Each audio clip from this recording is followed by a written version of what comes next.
Hey everybody, this is Wilson Leung, team lead of Own Real Estate and also coach. Today, I'm sure you've been thinking about and you've considered hiring an assistant. I'm going to share with you the exact steps you should take in thinking about when you should hire, who you should hire, and the process of hiring. Oftentimes, you're going to find yourself needing to answer a couple questions. First is, you probably have a pain in the business. And one of those pains is, I don't like doing everything that is encompassing of a real estate agent. And when can I offload certain activities because I don't enjoy doing it?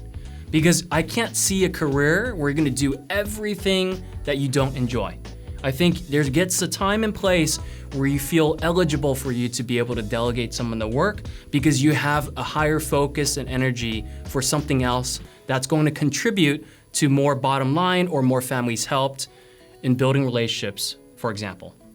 Secondly is, there's probably a pain in your business right now that you have a lot of ideas running. For example, for myself, when I'm in the shower, I have shower thoughts. And there's always things I want to execute on or implement in my business.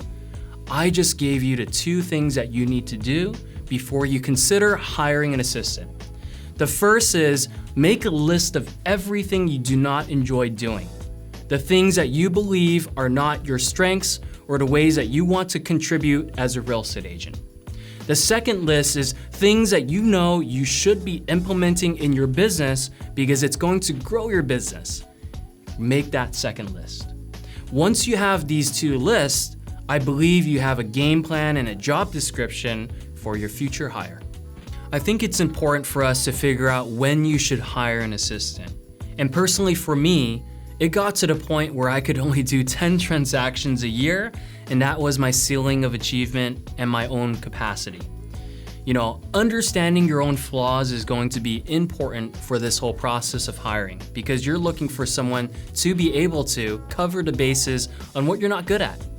And for me, doing 10 transactions a year, I started dropping the ball on certain things. I started to scramble and not maintain my lead gen measures, which we can talk about as well, while servicing the clients that I do have.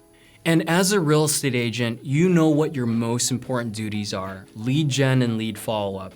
And as long as you could maintain 2 to 4 hours every single working day, assuming you work 5 days a week, once that starts to teeter where you cannot maintain that lead gen process, that's when you know you should hire an assistant, when you're getting busy servicing, showing properties, and doing all the other things that take you away from the lead generation, lead follow-up activities. So it's really up to you to figure out exactly your bandwidth, how much energy you have, where you're spending your time, and if you're at capacity and what we call redlining in business, where you don't get enough sleep or you're not eating your meals at the appropriate times.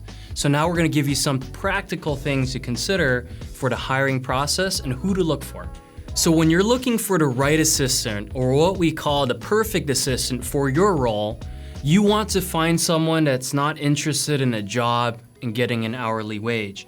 You're looking for someone that's looking at the opportunity of where you're taking your business and they want to come along for the ride to be a partner, not an employee.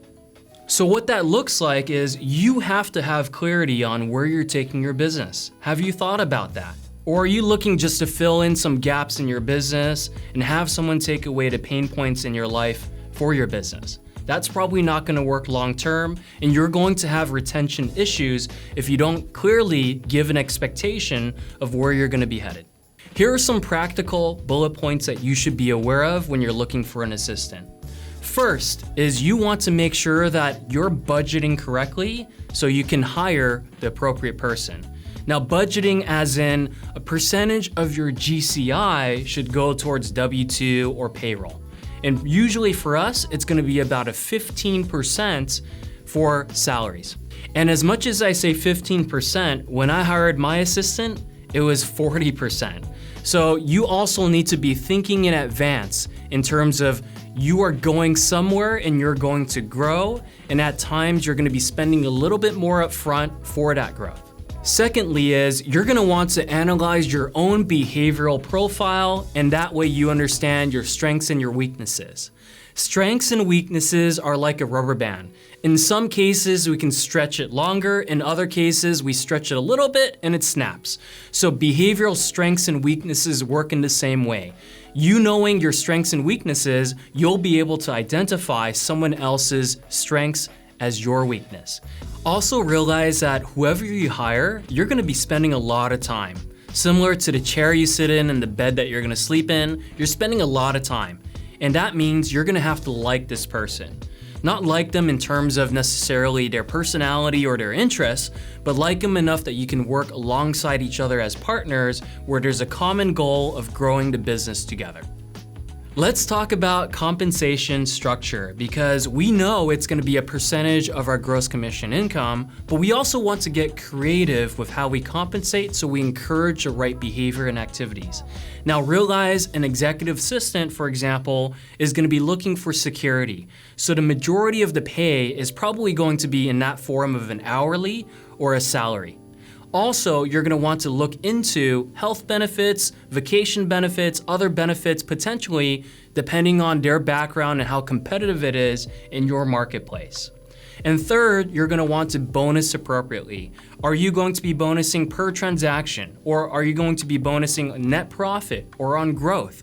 These are things that you need to think in advance and also ask appropriate questions to your hire as to how they anticipate they're gonna be working with you, how success looks like for them, and how you can tie it in mutually down to the compensation structure to make it make sense.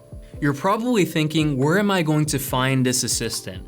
Some of the places you'll be able to search is LinkedIn, Facebook jobs, Indeed, some of the big places that you would potentially look. But from my experience, some of the best places to look is within your own network. The people that trust and like you, your friends, your relatives, your advocates in business, your allied resources, your vendors. They will put a good word out there. They know, like, and trust you already. And by making an introduction, potentially they're putting their name on the line for that individual as well. So that's, from my experience, the best place for you to look.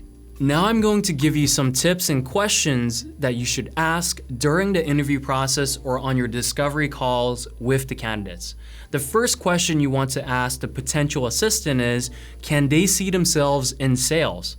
Typically, if they say yes, that's a red flag. The reason why? You're anticipating future turnover in the position.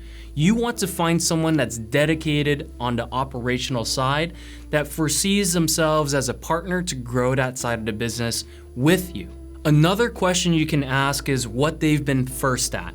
Oftentimes when you're looking for a potential assistant, they're either newer in the field or coming from a different field or coming right out of college. And you want to see some sort of track record that they've succeeded previously in a role or at school or at some sort of event or extracurricular.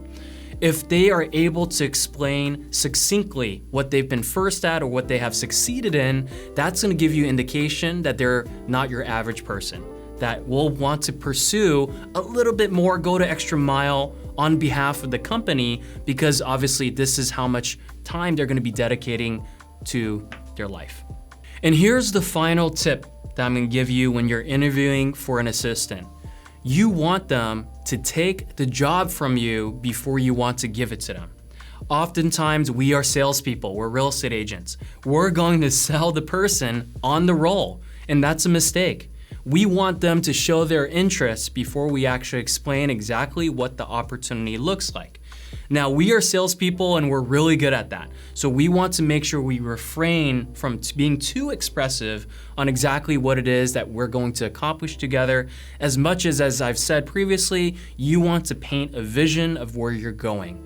We want to wait first and ask the questions to know exactly what they're thinking of, and that way we can ensure we're going to find the right person that's going to take the role before you actually want to give it to them. Thank you so much for watching this video. If you have your experiences that worked or didn't work, or if you have any questions, comment in the comments section below.